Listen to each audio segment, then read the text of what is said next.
Hello दोस्तों, स्वागत है आपका हमारा फिर से एक नए वीडियो में। चलिए शुरू करते हैं आज श्वसन तंत्र को, यानी रिस्पिरेटरी सिस्टम। श्वसन तंत्र क्या होता है? आदमी को जीने के लिए, चाहे किसी भी एनिमल्स को, मैमल्स को, चाहे किसी भी जीव को जीने के लिए उन्हें क्या होना चाहिए? श्वसन करना ज़रूरी है। रिस्पिरेटरी सिस्टम क्या होता है, श्वसन तंत्र क्या होता है, हम इस नए वीडियो में जानेंगे। तो सबसे पहले हम इसके कुछ स्ट्रक्चर को देखेंगे, यानी इसका जो डायग्राम है उसको समझेंगे, और उसके बाद से डिटेल से इसके बारे में हम लोग बहुत अच्छे तरीके से अध्ययन करेंगे। तो आई होप अगर आप हमारे चैनल पर नए हैं तो चैनल को सब्सक्राइब करें और अपने दोस्तों में शेयर करें। तो चलिए वीडियो को शुरू करते हैं और एक एक चीज़ को समझते हैं डायग्रामेटिकली क्या होता है श्वसन तंत्र। आप जानते होंगे कि हमारे शरीर में जो लंग्स होता है, वो लंग्स की संख्या कितनी होती है? 2 होती है। लंग्स कितने हैं? 2 होते हैं। एक लेफ्ट लंग्स और एक राइट लंग्स। लेफ्ट लंग्स और राइट लंग्स। लंग्स का काम क्या होता है? देखिए, 2 चीज़ें हैं। अगर आपसे पूछे, एक हमारे शरीर में होता है किडनी, तो किडनी हमारे ब्लड को फिल्ट्राइजेशन करता है। किडनी हमारे ब्लड को क्या करता है? फिल्ट्राइजेशन करता है। और वहीं अगर हम बात करें लंग्स का, तो लंग्स हमारे ब्लड को प्यूरिफाई करता है। प्यूरिफाई बोले तो शुद्धिकरण करता है। क्या करता है? शुद्धिकरण करता है। तो ये रहा लंग्स के बारे में कुछ जानकारी। चलिए एक एक चीज़ समझते हैं। ये आप देख रहे होंगे डायग्राम में, यहाँ पे नोज है। नोज, यहाँ पे क्या लिखा था? नोज लिखा था। एक इसमें आप देख रहे होंगे नेसल कैविटी, यहाँ पे लिखा हुआ है नेसल कैविटी। तो श्वसन तंत्र का सबसे प्रमुख, अगर जहाँ से शुरू होता है श्वसन, उसका पहला भाग अगर बोला जाए तो नासिक गुहा होता है, जिसको नेसल कैविटी बोलते हैं। क्या बोलते हैं? नेसल कैविटी बोलते हैं। उसके बाद से आगे जैसे हम जाएंगे तो आगे वाला जो हिस्सा होता है, आगे वाला जो हिस्सा होता है उसको नासक कपाट बोलते हैं। ये वाला जो हिस्सा आप देख रहे होंगे, ये वाला यहाँ पे एक, वो नासक कपाट होता है। क्या होता है? नासक कपाट होता है, यानी नासिक गुहा से नासिक कपाट। तो अगर आपसे प्रश्न पूछ लिया जाए कि श्वसन तंत्र का मतलब श्वसन करते समय पहला भाग कौन सा है, तो उस तरह से आप बता दीजिएगा नासिक गुहा। बहुत ही इंपॉर्टेंट सेशन होने वाला है ये। उसके बाद से आप देख रहे होंगे फिगर में, यहाँ पे एक फिनरेक्स लिखा हुआ है और एक यहाँ पे लिरिक्स लिखा हुआ है। तो फिनरेक्स ये होता है, जैसे आप छोटे में आप ऐसे मुंह बाते होंगे, मुंह को थोड़ा सा लंबा करते होंगे, तो ऐसे करते होंगे ना, मतलब ये थोड़ा मुंह खोलते होंगे, तो वो होता है फिनरेक्स। और लिरिक्स जो होता है वो हमारा स्वर तंत्र होता है, उसको हिंदी में स्वर तंत्र बोलते हैं। ये देखिए, ये जो नली दिखाई दे रही है, ये एस्फोगस है। ये क्या है? एस्फोगस है। और ये कि ट्रेकिया है। ट्रेकिया आप सुने भी होंगे, ट्रेकिया। ट्रेकिया के बारे में जानते भी होंगे, नहीं जानते हैं तो आप जान लीजिए। ट्रेकिया हमारे शरीर का वह पार्ट होता है जिससे हम लोग क्या करते हैं? श्वसन की क्रिया करते हैं। ट्रेकिया श्वसन नली होता है। ट्रेकिया क्या होता है? श्वसन नली होता है। ट्रेकिया क्या होता है? श्वसन नली होता है। ट्रेकिया के बाद हम इधर आते हैं तो हमारा लंग्स जो होता है 2 पार्ट में बंट जाता है, और इसमें होता है एल्वली। आप नाम सुने भी होंगे एल्वली का। एल्वली होता है। ट्रेकिया के बाद 2 चीज़ों में बढ़ता है, एक ब्रोंकेस होता है और उसके बाद से एल्वली होता है। एल्वली जो होता है ना, जैसे आप यहाँ पे समझिए, एल्वली किस आकार का होता है? एल्वली जो होता है एक गुच्छे गुच्छे जैसा होता है। जैसे मान लीजिए कि ये है फेफड़ा, इधर से आया इस तरह का नली, और यहाँ से ये जो है ना, ये इस तरह का होता है, गुच्छे गुच्छे की तरह होता है। इस साइड भी गुच्छे गुच्छे की तरह होता है। और इसी में जो भी हम सांस लेते हैं या चाहे छोड़ते हैं, ऑक्सीजन या कार्बन डाइऑक्साइड स्टोर होता है। यानी आपसे अगर प्रश्न पूछे कि एल्वोली का कार्य क्या है, तो एल्वोली के माध्यम से ही CO2 और O2 जो भी हमारे शरीर में गैस का आदान प्रदान होता है, वो किस अंग से होता है? एल्वोली, जिसको हम लोग बोलते हैं वायु कोष्ठिका। क्या बोलते हैं? वायु कोष्ठिका। उसके जस्ट नीचे आप आइएगा तो यहाँ पे आप डायग्राम में देख पा रहे होंगे डायफ्राम लिखा होगा। क्या होगा? डायफ्राम। डायफ्राम यहाँ पे आप देख रहे हैं। डायफ्राम का क्या काम है? डायफ्राम जो होता है वो हमारे शरीर में श्वसन के लिए बहुत ही इम्पोर्टेंट होता है। ये बहुत ही लचीले मांस का बना होता है और डायफ्राम ही क्या करता है, सिकुड़ने और फैलने का काम करता है। जब हम सांस लेते हैं तो ये डायफ्राम जो होता है इस आकार का होता है। ये जो डायफ्राम होता है, डायफ्राम क्या होता है, जैसे हम सांस लेंगे तो नीचे की ओर दब जाता है और जैसे ही हम सांस छोड़ते हैं तो नीचे से ऊपर की ओर धक्का देता है, जिससे सांस बाहर निकल जाता है।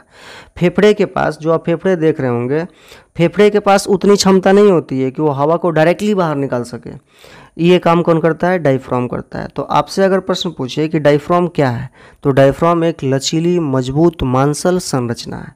डायफ्राम क्या है, जो अप डाउन करता है, अप डाउन यानी श्वसन क्रिया को नियंत्रण करता है। आई होप आप इस बात को समझ पा रहे होंगे। तो श्वसन तंत्र के बारे में हम जानेंगे, श्वसन तंत्र होता क्या है। मेनली श्वसन तंत्र ये होता है कि श्वसन का मतलब ये हो गया कि सांस को छोड़ना और सांस को खींचना, मतलब सांस को अंदर ले जाना और सांस को बाहर ले जाना, यही श्वसन की क्रिया होती है। और श्वसन तंत्र में हम क्या क्या लेते हैं, मनुष्य श्वसन तंत्र में क्या लेता है, ऑक्सीजन अपने अंदर लेता है और CO2 बाहर निकालता है। ऑक्सीजन अपने अंदर लेता है, CO2 बाहर निकालता है। तो प्रश्न पूछे कि मनुष्य के श्वसन के लिए सबसे ज़रूरी क्या है, तो ऑक्सीजन। और किन अपशिष्ट पदार्थों को बाहर निकालता है, तो किन अपशिष्ट पदार्थों को बाहर निकालता है आपको पता भी होगा, कार्बन डाइऑक्साइड। तो आगे बढ़ते हैं। श्वसन को 2 भागों में डिवाइड किया गया है। श्वसन को कितने भागों में डिवाइड किया गया है, 2 भागों में डिवाइड किया गया है। एक होता है आक्सीय श्वसन और एक होता है अनाक्सीय श्वसन। एक होता है आक्सीय श्वसन, एक होता है अनाक्सीय श्वसन। जब श्वसन की क्रिया ऑक्सीजन के उपस्थिति में होगा तो उसे आक्सीय श्वसन कहते हैं। जब श्वसन की क्रिया ऑक्सीजन की उपस्थिति में होगा तो उसे आक्सीय श्वसन कहते हैं। और इस आक्सीय श्वसन के माध्यम से ऑक्सीजन, जो शरीर के ग्लूकोज का पूर्ण ऑक्सीकरण होता है, उसमें 38 ATP ऊर्जा प्राप्त होती है। 38 ATP ऊर्जा प्राप्त होती है।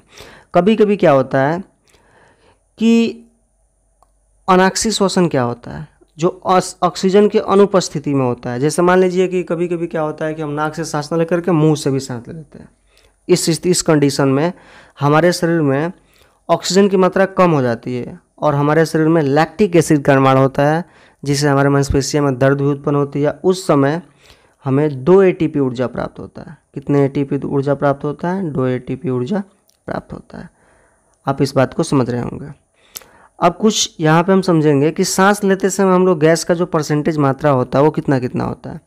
तो इंस्पिरेशन मतलब सांस लेते समय और एक्सप्रेशन सांस छोड़ते समय।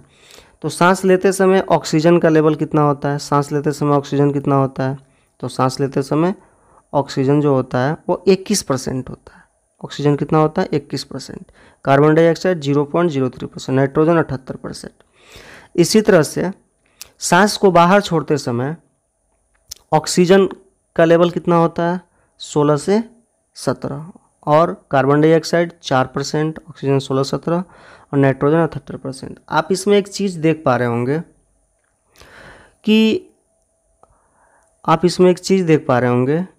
कि जो परसेंटेज मात्रा है कार्बन डाइऑक्साइड का जो परसेंटेज मात्रा है यहाँ पे 0.03% है जब हम सांस ले रहे हैं, और जब सांस छोड़ रहे हैं तो कार्बन डाइऑक्साइड का मात्रा बढ़ जाता है।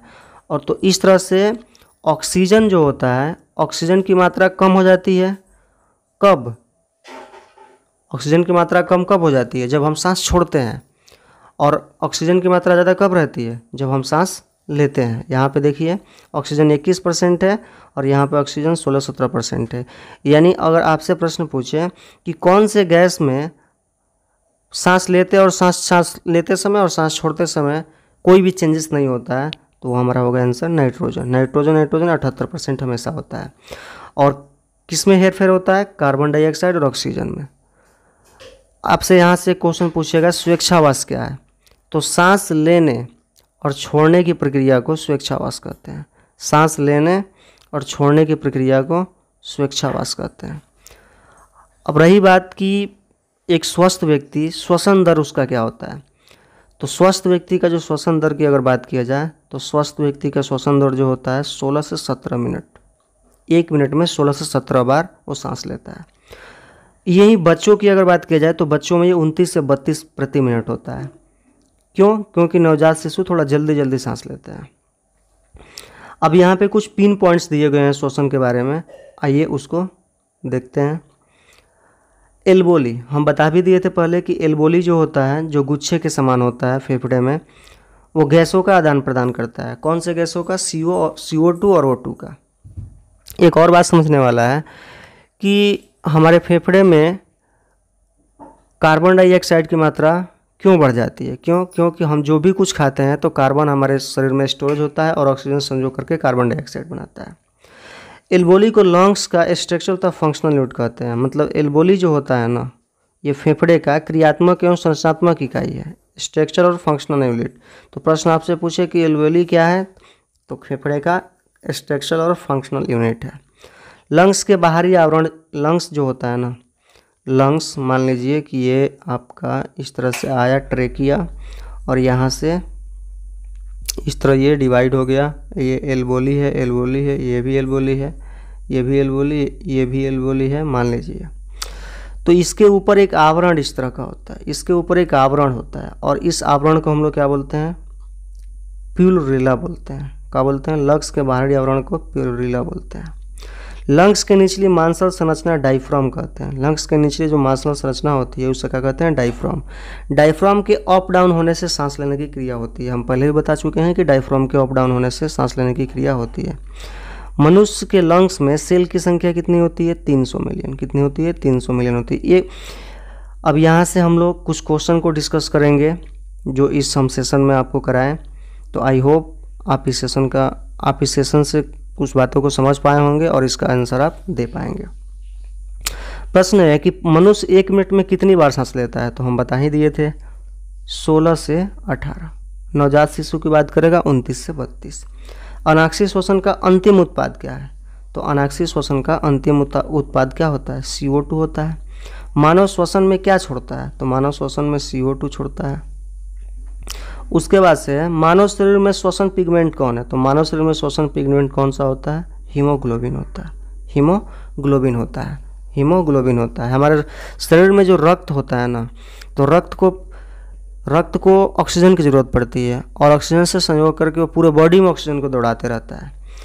लंग्स के बाहरी आवरण को क्या कहते हैं? तो लंग्स के बाहरी आवरण को प्यूलरिला कहते हैं।